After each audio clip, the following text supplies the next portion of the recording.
I think Jack has something to tell you, and that's we wanted to film it. You guys are pregnant? How did you know? No, I'm not. We're not pregnant. Jack is pregnant. Yeah. No, we are Macy, not. I own a house now. Congratulations. Thank you. So I will officially be moving out of this residence as soon as possible. Congratulations. Do you have a move out date in mind? Well, ideally it would have been Tuesday, but we're pushing it back a little bit due to some technical difficulties, and hopefully maybe Monday or something. So you're not going to be around for the holidays. I thought we were going to have a big old family holiday, but we're going to be empty nesting this Christmas. I'm sad. I don't want you to leave. Yeah, I know. You were trying to convince me Yeah. to back out of the deal like 2 days before closing. I told Jack that he doesn't need his deposit. It's only 3%. He doesn't have to close. It's sad. I was telling even Macy this. I do feel sad about that. It's just like you're like a staple part of the household. You're like our weird, I don't want to say weird, but you know, that like awkward teenage son that just stays in his room. What's the difference? I'm sorry. Okay, so let's set this straight. What's the difference between awkward teenage son and weird? Well, weird would, I just think awkward is a little different because like, I hear the dating escapades for some of it that I just think awkward. We're starting this off a little aggressive now, aren't we? No, but just like you're like our awkward teenage son that lives in there. Like you come out of your room, you got your headphones on, your hood up, and you're like, and then just like continue yeah, your that's thing. true. I never thought about that. You are a bit like that. Just you close your room and you're just we haven't seen you all day. You come out just to eat in the kitchen and you go right back into the room. All right. I'll take that as an endearing thing to say. Endearing. It's great. So, thank you guys. Thank you very much. Anyways, I'm moving out. I'm excited to have my own place. Although I am so excited, I'm a little upset that I'm leaving you guys. This has been a great time living with you guys for such a long time. You don't have to leave though. That's the thing. You could rent just out your rent house. out every single room. Yeah, why don't you rent out every room except for one, but just stay here. And then if you need one room there, just go there. I'm sorry, guys, but I think it's time. You guys are empty nesters, right? Isn't that a saying? Yes. Empty nesters. At least I guess you're preparing Graham and I for this. Probably about 25 years before we'd actually become empty nesters. Maybe Alex moves in. Maybe we just get Alex to replace. I'm sorry, Alex is already renting a room, guys. That is totally off limits. Yes, we had to have that. How about this? Why don't you show us the house? Tell us how many offers you've made so far leading up until this point. Okay, so I've been pre-qualified for probably 4 or 5 months, and I've probably made seven offers, 6 or probably 5 to 8 offers. So quite a few offers. I've learned a lot. Thank you, Graham. You've helped me out a lot through this process, and it's crazy out there. It is like it's like warfare, honestly, in the housing market for a buyer. And why didn't the other offers get accepted? Well, I made a few novice mistakes in the beginning. That's one reason why they didn't get accepted. Well, explain these novice mistakes for people that don't know. I feel bad because I feel like you're roasting Jack a little bit right now because I could see I've heard about a lot of these mistakes.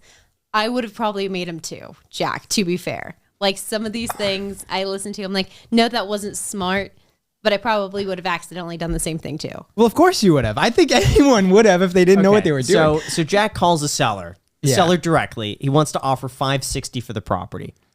And in the span of a minute, Jack goes up from $560 to like $595. And the seller doesn't even take the offer. He then shops it around and then gets back to Jack saying, would you go even higher? And Jack's saying, yeah, I'll go higher. Shops that around.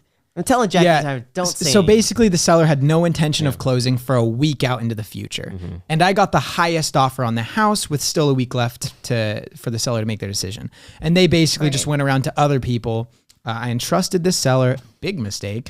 And basically they just went to other people saying, hey, this guy offered this much. Can you beat that?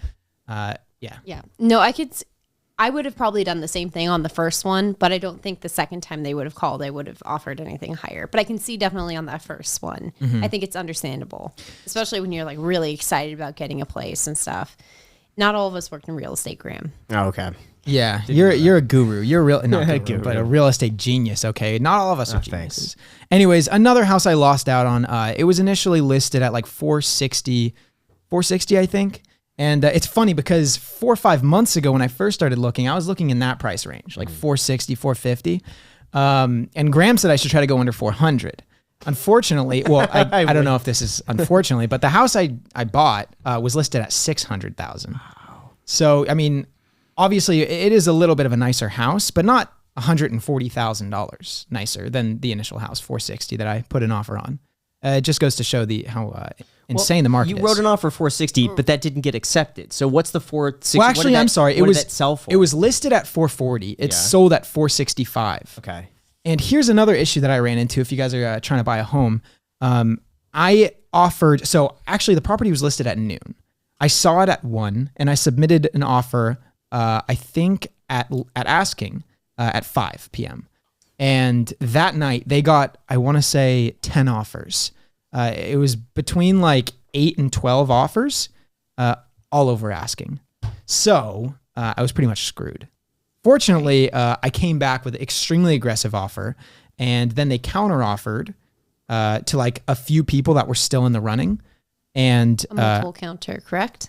What? A multiple counter offer. Do they multiple? Right? Yeah, they multiple. Yeah, exactly. So and I accepted their counter offer, thinking, okay, I'm gonna get the property. Oddly enough, their counter offer was something called a best and final, which I was not aware of, and it wasn't really disclosed to me by my agent, unfortunately. And I lost out on the properity because all I did was accept their counter offer. This is the one that I reamed on Jack after this one.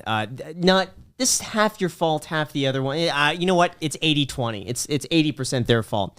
But yeah, a best and final, you never accept because everyone pays more than that. Right. The only reason why I would know not to do that is because when you were getting the LA place, you were trying to avoid that, and you explained how the whole multiple counter offer thing and the best and final worked. And you're like, I'm trying to avoid this. Now, if it was just a normal counter offer and I would have accepted it, we could have been in contract. Yeah. Right. But this was like to multiple different people, and I just accepted their offer, which was probably, I think I offered 460, and then their counter was 462. And I was like, okay, 462, sure, I'll do it.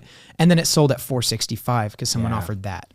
So it was just $3,000. And now that house is probably worth $520,000, honestly. Right. Well, let me ask you this question. Mm-hmm. Do you like your current place more than that place? Like, yeah, I like it more, but I do think this house would have been a great investment. And for me right now, I'm 22. I don't think it really matters for me to have a place. Like, I really love the current place I'm in. Jack.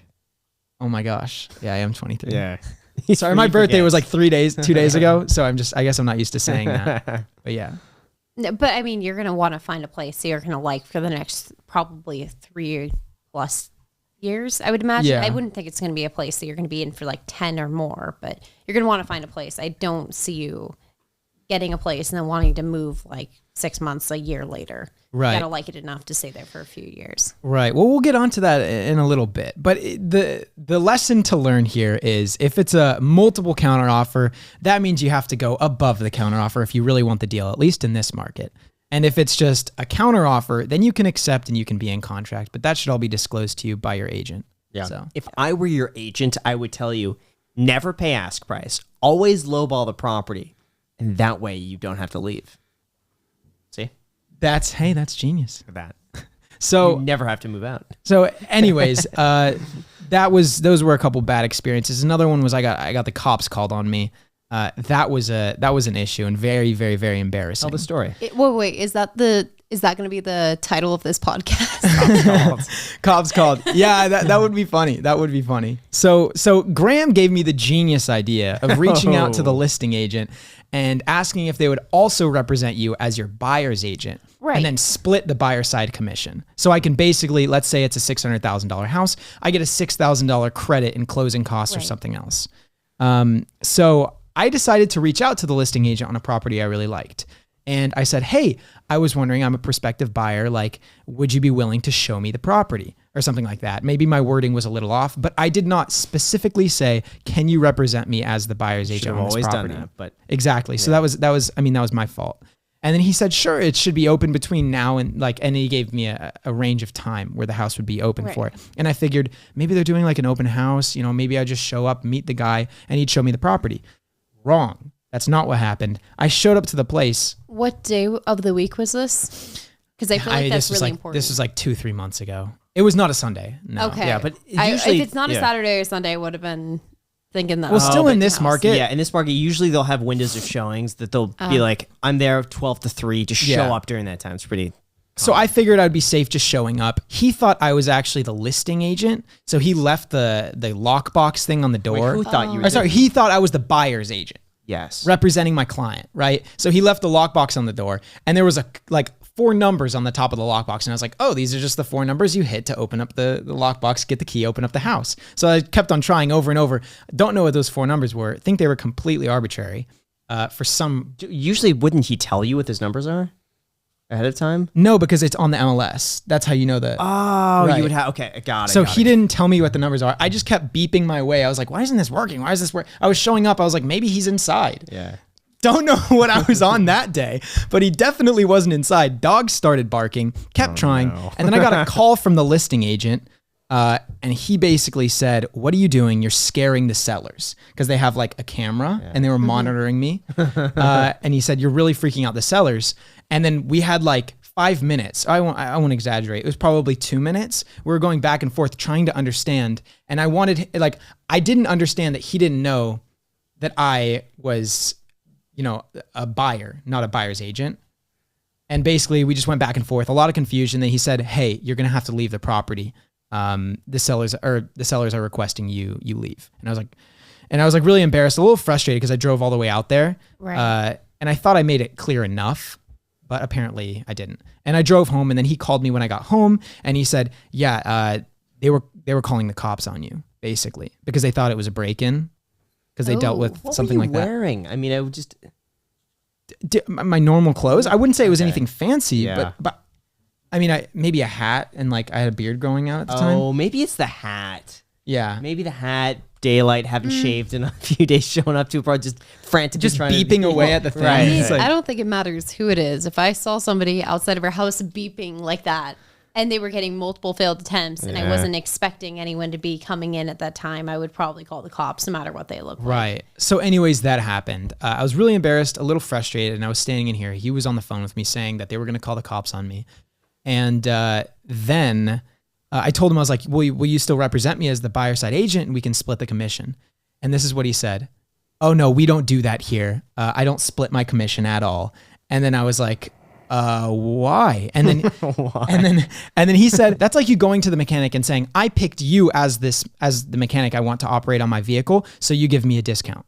And I was like, no, that's like going to the mechanic, telling them the issue with your car, and already knowing what it is, and then asking for, I don't know. Well, I feel like that's going to the mechanic. You already have the part, and you're just like, I just need you to do the work for me. Exactly. Yeah. Or just saying there's a place doing it cheaper down the street. Would you match their price? It was basically, we both had poor analogies. Okay? Yeah, sure. And then, That's not good. and then he basically just, well, no, he didn't basically say. What he did say was, all right, well, you have good luck with that. And then he hung up. You should call him right now. Tell him you just got a place. Hey man, I just got a place way better than that place.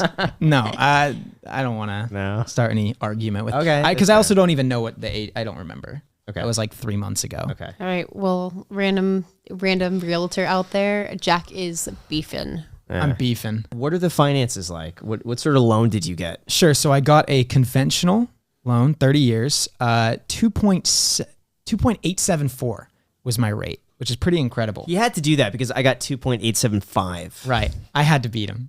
So yeah, that was pretty exciting for me, because that's basically like free money. And also, what else is It's free real estate. it is free real estate. And what's your payment every month? It's going to cost me about $3,000 a month to keep this house up and running with all of the rooms rented out, because I'll also have several roommates. So, and I should be able to rent out the rooms for a pretty good price. How much are you going to rent each room for? It's going to be $875, and I'm also going to tack on a maid fee, whatever it is, divided by however many. That's fair. Yeah, roommates. That's just fair. because, and they'll also clean their room and everything. So I figure that's a good, and it's Right. also in a great location. I'm going to be pretty kind with amenities and stuff like that. I'm going to maybe provide paper towels, toilet paper, stuff like that. Try to give a hotel-esque experience. So That's nice. That You means learn from the best, Jack. that means Jack's room is worth like probably $1,200 a month for the location. oh yeah, no, I wouldn't. Yeah, because it also has its own bathroom. Yeah, maybe So- more. So who are we moving in? Oh, we got to find somebody for $1,200 a month. No, you wouldn't do that. $1,200? No, God, no. You They wouldn't stay in do their that. room. We have another angry teenager. We we never see him, know them. I know Yeah. one. Actually, my sister. Oh, you say, well, it's $1,300 a month? We'll do that. You just I'd be raised happy it? with $1,300 a month. What did I say? 1,200 and then you raised Well, the maid fee. The maid Oh, fee and okay, stuff sure. like that. The- The pool. I know how much it costs here. Yeah, for but the I know. cleaner. But the Having cleaner them- fee plus the pool plus we wouldn't charge anything extra for utilities. Oh, okay. 1,300. With utilities, that makes Yeah, sense. 1,300 Not with the- utilities. yeah. To finish it off, the numbers on the house. If I were to rent out 2 rooms at $875 a piece, Alex's room, let's just say $1075 or something like that. Another person moving. Also, I'm going to furnish, I think, 2 of the rooms and charge $60 per month or so to furnish the rooms. And then also another room I'm also going to rent out. So there's 4 rooms I could potentially rent out. The numbers on the house. So I think it adds up to where I'd be cash flowing about $700 a month-ish. And I think that would be about a 7% cash on cash return. And if you include the principal pay down, PITI.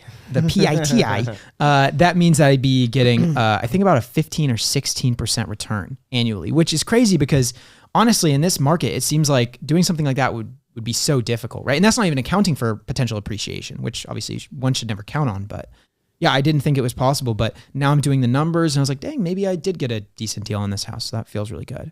That is good. We got to see pictures. Congratulations. Yeah. Okay. Sure. So I'm just going to show a couple photos. I don't want to drag the whole house thing on for too long. But here, let me pull it up. So I'm just going to show like 3 photos of the house, but this is the front yard. Can you just explain what you're seeing right now?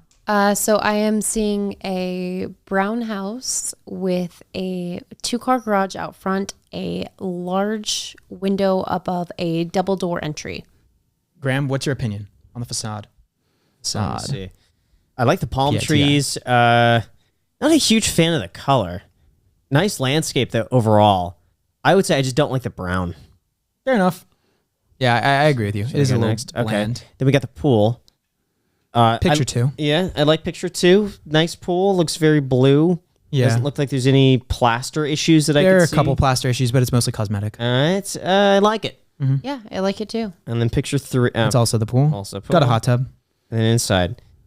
I like that kitchen. Yeah. It's going to be really great for entertaining. Cats are going to love this. They're going to be up there on that counter all day. Great refrigerator. Now, you did negotiate to buy Jeremy's refrigerator. fridge, Did yeah. you go and measure that yet? So you bought a refrigerator not having measured the size. You know, it is what it is, man. Okay, it is what it is. So anyways, the Yeah. point of this whole house conversation, guys, is that if you don't think you can find a deal in this market, you can. Okay, you just got to look for it for about 4 or 5 months. If you rent out all of the bedrooms, you too could have a good deal. If you rent out all the bedrooms. And the garage. Yeah. That's storage. No, I'm not renting out the garage.